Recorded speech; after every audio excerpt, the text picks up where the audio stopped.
अगर आप किसी माइनर से डील करते हो या किसी को दबाव में साइन करवाते हो, दोनों केसेस में रिजल्ट बिल्कुल अलग होगा। जानते हो क्यों? रमेश ने एक 16 साल के लड़के से ज़मीन खरीदने का अग्रीमेंट किया। दूसरी तरफ सुरेश ने अपनी बीवी के दबाव में एक प्रॉपर्टी बेच दी। दोनों ही अग्रीमेंट्स में कुछ गलत है, लेकिन क्या दोनों एक जैसे गलत हैं? नहीं, एक वॉइड है और एक वॉइडेबल है। तो आज हम यही फ़र्क समझेंगे, और ये फ़र्क समझना क्लैट, जुडिशरी और एब तीनों में बहुत इंपॉर्टेंट है। तो चलो सीधे तरीके से, सिंपल तरीके से स्टार्ट करते हैं। तो सबसे पहले समझते हैं अग्रीमेंट्स का स्पेक्ट्रम। अग्रीमेंट्स एक स्पेक्ट्रम पे होते हैं। एक तरफ है वैलिड अग्रीमेंट। वैलिड मतलब जो पूरी तरीके से एनफोर्सिएबल है, जिसमें सब कुछ सही है, एकदम वैलिड है। और दूसरी तरफ आता है वॉइड अग्रीमेंट। वॉइड मतलब जो वैलिड नहीं है, विच इज़ नॉट वैलिड।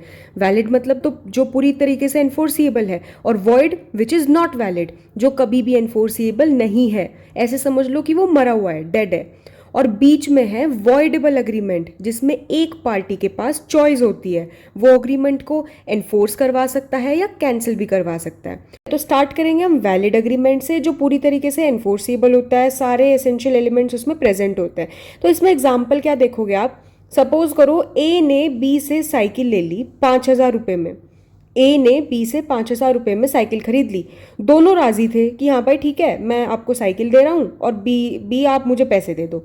तो दोनों के बीच में मतलब वो था ना, म्यूचुअल अंडरस्टैंडिंग थी, दोनों राजी भी थे, दोनों पार्टी का कंसेंट था, पैसे भी दे दिए। तो बस ये पूरे तरीके से एक वैलिड अग्रीमेंट हो गया, इसमें कोई दूसरी चीज़ थी ही नहीं। अब आते हैं वॉइड अग्रीमेंट पे, जो कभी एनफोर्सिबल था ही नहीं और कोई भी इसको एनफोर्स करा ही नहीं सकता, क्योंकि ये स्टार्टिंग से क्या होता है? वॉइड एब इनिशियो होता है, जो स्टार्टिंग से ही इनवैलिड होता है।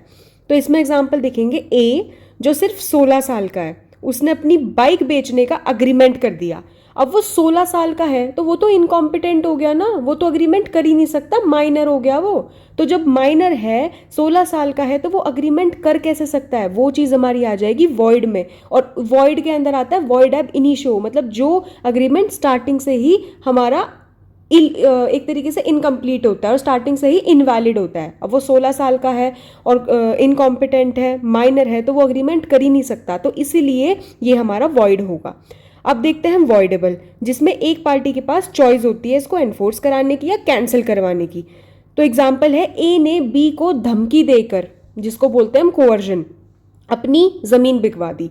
ए ने बी को धमकी देकर कि या तो ज़मीन को बेच दे वरना मैं ऐसे ऐसे कर दूंगा, तो वो चीज़ वॉइडेबल में आती है। तो अब उस पार्टी के पास चॉइस होगी, जो पार्टी इसमें सफ़र कर रही है, बी सफ़र कर रहा है ना, क्योंकि उसने तो धमकी उसको धमकी दी गई थी अपनी ज़मीन बेचने की, तो उसने धमकी के चक्कर में अपनी ज़मीन बेच दी। अब वो कहीं से कुछ हेल्प ले ले या कुछ कर ले, तो उसके पास पूरा राइट है ना कि वो अग्रीव्ड पार्टी है जिसके साथ बुरा हो रहा है बी। तो वो उसके पास चॉइस होगी कि या तो वो इसको कैंसिल कर दे या उसको एनफोर्स कर दे, या तो उसकी धमकी को एक्सेप्ट कर ले और फिर अपनी प्रॉपर्टी बेच दे, या फिर उसको मना कर दे कि नहीं कुछ कर लो, मैं अपनी ज़मीन नहीं बेचूंगा। तो ये होता है वॉइडेबल। मतलब जो हमारा वॉइडेबल अग्रीमेंट होता है ना, वो पहले वैलिड था। वैलिड क्यों था? क्योंकि उसमें सारी बेसिक नेसेसिटीज़, सारी रिक्वायरमेंट्स सब फुलफिल हुई। लेकिन जब ए ने बी को धमकी देनी शुरू करी, बी कोर्ट में गया, तो अब बी के पास चॉइस बन गई कि वो उसको कैंसिल कर रहा है या उसको एक्सेप्ट कर रहा है। अगर ये धमकी वाला सीन ना आता बीच में, तो वो तो फिर एक वैलिड अग्रीमेंट हो जाता। भाई उसने उसको प्रॉपर्टी बेच दी, उसको पैसे मिल गए, बात खत्म। लेकिन जो धमकी बीच में आई है कोवर्जन के थ्रू, अब ये जो ये वैलिड अग्रीमेंट था, ये अब वॉइडेबल में कन्वर्ट हो गया, क्योंकि वॉइडेबल में फिर अब बी के पास चॉइस आ जाएगी कि उसको धमकी मिल रही है, अब वो उसको कैंसिल भी कर सकता है या एक्सेप्ट भी कर सकता है, कोर्ट का मामला हो गया। तो अब हम स्टार्ट करते हैं वॉइड अग्रीमेंट से। वॉइड का मतलब क्या बताया था अभी? जो वैलिड नहीं है। वैलिड का ऑपोजिट होता है void, which is not valid. तो ये जो वॉइड अग्रीमेंट होता है, ये कॉन्ट्रैक्ट एक्ट के सेक्शन 2 क्लॉज जी में डिफाइन है।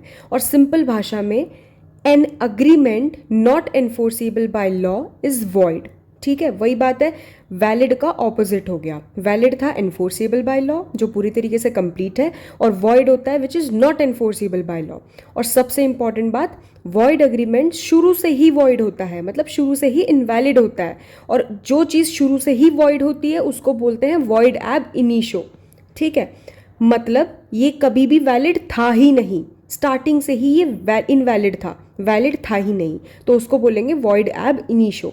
अगर कोई भी पार्टी चाहे कितनी भी जेन्युइनली चाहे, इसे एनफोर्स नहीं करा सकती, बिल्कुल भी एनफोर्स नहीं करा सकती, क्योंकि लॉ की नज़र में ये अग्रीमेंट कभी भी एग्जिस्टेड था ही नहीं। समझ रहे हो? था ही नहीं, बिल्कुल भी एग्जिस्टेड, क्योंकि शुरू से ही ये वॉइड एब इनिशियो था, वैलिड ही नहीं था। और कॉमन एग्जाम्पल जिसके हम अगर हम देखें तो माइनर के साथ अग्रीमेंट, कोई माइनर अग्रीमेंट कैसे कर सकता है? तो ये चीज़ शुरू से ही इनवैलिड थी। बिना कंसिडरेशन के अग्रीमेंट करना जो सेक्शन 25 के अंडर आता है, वो भी इनवैलिड है। और अगर हम देखें ट्रेड में रेस्ट्रेंट सेक्शन 27 में, मैरिज में रेस्ट्रेंट सेक्शन 26, वेजरिंग या गैम्बलिंग अग्रीमेंट सेक्शन 30, और ऐसा काम जो इम्पॉसिबल है सेक्शन 56 के अंदर, वो सब के सब वॉइड एब इनिशियो में आते हैं, जो कि वॉइड अग्रीमेंट होते हैं, विच इज़ नॉट वैलिड। और अब अगर बात करें वॉइडेबल अग्रीमेंट की, वैलिड और वॉइड दोनों कवर हो चुके हैं, अब बात करते हैं वॉइडेबल अग्रीमेंट की। सेक्शन 2 क्लॉज 1 के अंडर ये डिफाइन है। इजी लैंग्वेज में अगर देखें तो ये एक ऐसा अग्रीमेंट है जो एनफोर्सिबल है एक पार्टी की मर्जी पे, लेकिन दूसरी पार्टी की मर्जी पे नहीं है।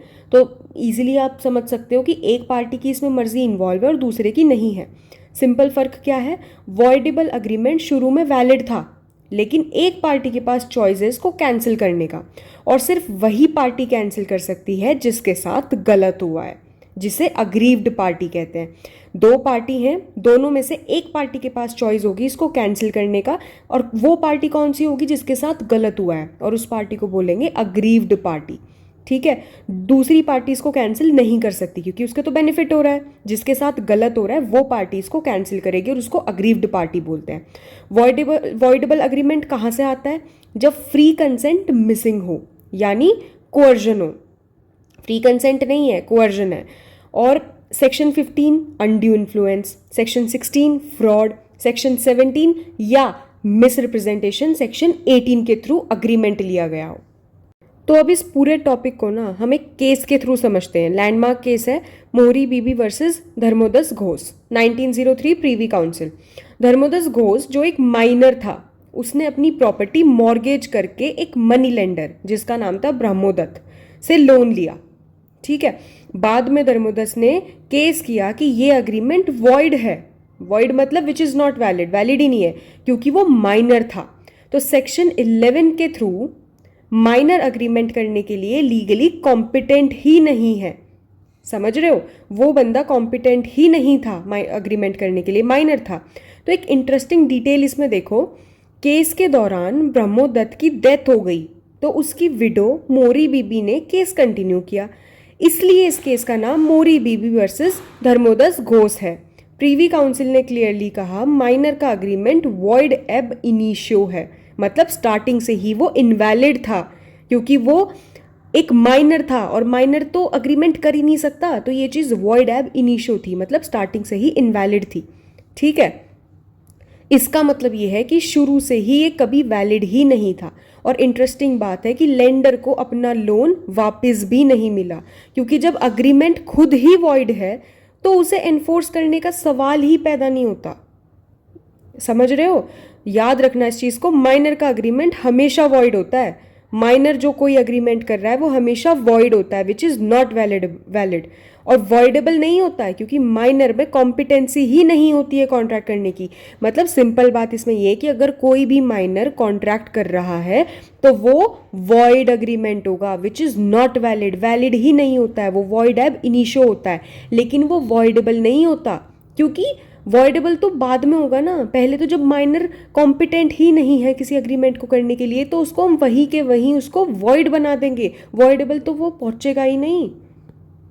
Now let's come to slide 6, comparison table. दोनों को साइड बाय साइड देखते हैं। सबसे फर्स्ट कंपैरिजन है वैलिड कब से था। वॉइड अग्रीमेंट कभी वैलिड ही नहीं था और वॉइडेबल शुरू में वैलिड था। नेक्स्ट, एनफोर्स कौन कर सकता है? वॉइड को कोई एनफोर्स नहीं कर सकता और वॉइडेबल को सिर्फ अग्रीव्ड पार्टी अपनी मर्जी से एनफोर्स करवा सकती है। वजह, वॉइड में कंसेंट ही नहीं था या कंसिडरेशन मिसिंग था या पार्टी इनकॉम्पिटेंट थी, इसीलिए तो वो वॉइड है, विच इज़ नॉट वैलिड। और वॉइडेबल में कोअर्जन, फ्रॉड, अनड्यू इन्फ्लुएंस या फिर मिसरिप्रेजेंटेशन से कंसेंट लिया गया। थर्ड पार्टी की राइट्स को देखें तो वॉइड में कोई वैलिड टाइटल कभी नहीं मिल सकता और वॉइडेबल में अगर रिसेशन से पहले कोई थर्ड पार्टी इन्वॉल्व हो जाए तो उनके राइट्स बन सकते हैं। एग्जाम्पल याद रखना, वॉइड का मतलब ज़रूरी है, जैसे मोरी बीबी केस में हमने देखा था वो माइनर का केस था, ठीक।